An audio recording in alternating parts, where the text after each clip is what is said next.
قرآن مجید کی سورۃ البقرہ کی آیت نمبر 243 میں بنی اسرائیل کے متعلق ایک حیرت انگیز واقعے کا ذکر کیا گیا ہے، جس کے مطابق اللہ تعالیٰ نے ایک قوم کے لوگوں کو موت کی نیند سلا دیا، جس کے بعد پھر اللہ تعالیٰ نے ان ہزاروں کی تعداد میں مردہ لوگوں کو زندہ کر دیا۔ بالکل اس قسم کے واقعے کا ذکر یہودیوں کی مذہبی کتاب دی بک آف حزقیل اور عیسائیت میں بھی کیا گیا ہے، اور یہ واقعہ ایک گمنام نبی حضرت حزقیل علیہ السلام کی قوم کے ساتھ منسوب کیا جاتا ہے۔ آخر کیا وجہ بنی کہ اللہ تعالیٰ نے ان ہزاروں کی تعداد میں یہودیوں کو موت کی نیند سلا دیا اور پھر دوبارہ زندہ کیا؟ کیا واقعی ان دوبارہ زندہ ہونے والے یہودیوں کی نسلوں کی رنگت پیلی اور ان کے جسموں میں گندی بدبو آتی ہے؟ ان سب سوالات کے جوابات جاننے کے لیے آپ سے گزارش ہے اس ویڈیو کو آخر تک دیکھیے۔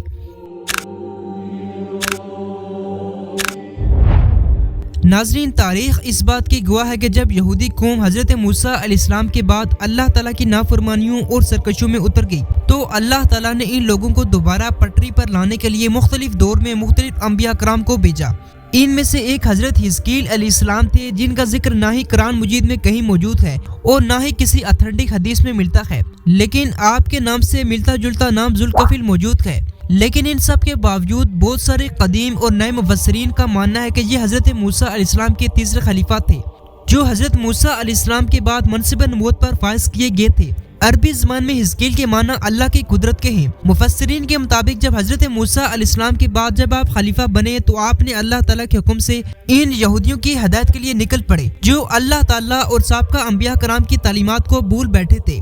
حضرت حزقیل علیہ السلام ان کے پاس گئے اور ان سے کہنے لگے، تم برے کاموں کو چھوڑ کر ایک اللہ کی عبادت کرو، بے شک اللہ ایک ہے، تم سب کو اسی کی عبادت کرنی چاہیے، وہی سب کو پالنے اور رزق دینے والا ہے۔ لیکن یہودیوں کی اس قوم نے اللہ تعالیٰ کے اس پیغمبر کا کوئی جواب نہ دیا۔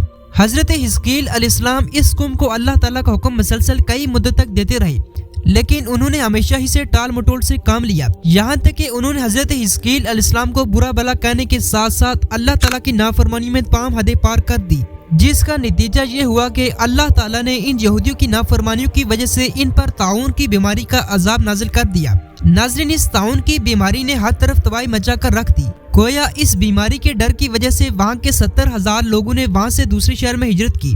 انہوں نے سوچا جب تک ہمارے شہر میں طاعون کی بیماری پھیلی ہوئی ہے، ہم سب اس شہر کو چھوڑ کر کسی دوسرے شہر میں چلے جائیں گے تاکہ اس بیماری سے محفوظ رہیں، اور جب یہ بیماری ختم ہو جائے تو ہم دوبارہ اپنے گھروں میں آ جائیں گے۔ اس کے بعد تقریباً ان 70,000 لوگوں نے ایسا ہی کیا۔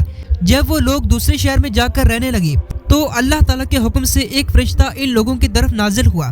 اس فرشتے نے اللہ تعالیٰ کے حکم سے ایک بلند پہاڑی پر کھڑے ہو کر زوردار آواز نکالی، جس کی وجہ سے ہر طرف سناٹا چھا گیا۔ ناظرین، کہا جاتا ہے کہ وہ آواز اتنی خوفناک تھی، گویا جس کے کان پر پڑتی وہ فوراً بے ہوش ہو کر مر جاتا تھا، اور آخرکار اس آواز کی وجہ سے موت کے ڈر سے بھاگے ہوئے یہودی ایک کے بعد ایک زمین میں گر پڑے اور مر گئے، یہاں تک کہ ان لوگوں کی ہڈیاں گل سڑنے لگی اور ان کی لاشوں سے اس قدر بدبو آنے لگی کہ گویا دور دراز کے علاقے میں رہنے والے لوگ بھی اس بدبو سے بہت تنگ تھے۔ اس کے بعد کہا جاتا ہے کہ ہوا کچھ اس طرح کے چند دن گزر جانے کے بعد اس قوم کے نبی حضرت حزقیل علیہ السلام کا وہاں سے گزر ہوا۔ جب انہوں نے اپنی قوم کی بندوں کی یہ حالت دیکھی تو انہوں نے اللہ تعالیٰ سے دعا کی کہ اے اللہ، اس قوم کو معاف فرما دے۔ اللہ تعالیٰ نے اپنے پیغمبر کی دعا کو قبول فرماتے ہوئے حکم دیا کہ ان لوگوں کی بوسیدہ ہڈیوں کے قریب جا کر ان کو حکم دو کہ اللہ تعالیٰ کے حکم سے زندہ ہو جاؤ۔ اس کے بعد حضرت حزقیل علیہ السلام نے ایسا ہی کیا۔ جب حضرت حزقیل علیہ السلام نے ان لوگوں کی لاشوں کے پاس جا کر فرمایا کہ سب اللہ تعالیٰ کے حکم سے زندہ ہو جاؤ، تو اللہ تعالیٰ کے حکم سے وہ سب لوگ زندہ ہو گئے تھے۔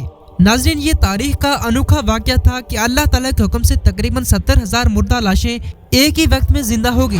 اس کے بعد پھر یہ سب لوگ جنگل سے روانہ ہو کر اپنے شہر میں آ کر دوبارہ آباد ہو گئے اور باقی بچی کچی زندگی اپنی گزاری۔ ناظرین، جیسا کہ میں نے آپ کو پہلے بتایا کہ اس واقعے کا ذکر قرآن مجید میں بھی موجود ہے، لیکن اس نبی کا ذکر موجود نہیں جن کی قوم کے ساتھ یہ واقعہ پیش آیا۔ لیکن دوسری طرف یہودیت اور عیسائیت میں اس واقعے کو حضرت حزقیل نامی نبی کے ساتھ منسوب کیا جاتا ہے۔ یہی وجہ کہ مفسرین بھی اس واقعے کو بنی اسرائیل میں بھیجے گئے ایک نبی حضرت حزقیل علیہ السلام کے ساتھ جوڑتے ہیں۔ مزید یہ کہ بہت سارے مفسرین کی تفسیر میں یہ بات بھی شامل ہے کہ جب یہ لوگ موت کے بعد دوبارہ زندہ ہوئے تو ان لوگوں پر اس موت کا اتنا اثر ہوا کہ ان کے جسم سے شدید بدبو آنے لگی، یہاں تک کہ ان کے چہرے پیلے زرد پڑ گئے۔ جسم کی بیماری کی وجہ سے ان کے کپڑے بہت ہی جلد پھٹ جاتے تھے اور اس میں بدبو پیدا ہو جاتی۔ گویا اس وجہ سے ان کی نسلوں میں بھی یہ بدبو کی بیماری ٹرانسفر ہوئی۔ یہاں تک کہ آج بھی کچھ لوگوں کا ماننا ہے کہ یہودیوں میں آج بھی چند فرقے اور نسلیں ایسی ہیں جن کے جسموں کی رنگت پیلی اور لال ہے۔ ان کے جسم کی رنگت کے ساتھ ساتھ انہوں نے جو کپڑے بھی پہنے ہوتے ہیں وہ چند دن پہنے سے گندے اور بدبودار ہو جاتے ہیں۔ ان لوگوں سے اتنی بدبو آتی ہے کہ جو انسان ان کے پاس کھڑا ہوتا ہے اس سے یہ بدبو برداشت نہیں ہو پاتی۔